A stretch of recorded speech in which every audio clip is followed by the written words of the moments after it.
রাষ্ট্রের সংস্কার করতে হবে বললেন লালমনিরহাট বিএনপি নেতা আসাদুল হাবিব দুলু। বৈষম্য বিরোধী ছাত্র আন্দোলনে ছাত্র জনতার ওপর গুলি করে খুনি হাসিনা দেশ শাসন করতে চেয়েছিল, কিন্তু হাসিনার শেষ রক্ষা হয়নি। ছাত্র জনতা তাদের বুকের তাজা রক্ত ঢেলে দিয়ে এ দেশকে মুক্ত করেছে। এখন রাষ্ট্রের সংস্কার করতে হবে, কারণ দেশে এখন হযবরল পরিস্থিতির সৃষ্টি হয়েছে বলে মন্তব্য করেন তিনি আরো বলেন, এখন সময় এসেছে সবকিছুই ঢেলে সাজাতে হবে আবার নতুন করে।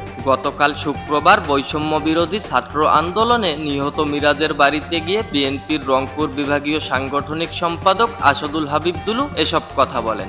সাবেক প্রধানমন্ত্রী শেখ হাসিনার দেশত্যাগের পর 5 আগস্ট বিকেলে রাজধানীর যাত্রাবাড়িতে গুলিবিদ্ধ মিরাজুল ইসলাম মিরাজের চিকিৎসাধীন অবস্থায় 8 আগস্ট রংপুর মেডিকেল কলেজ হাসপাতালে মারা যান।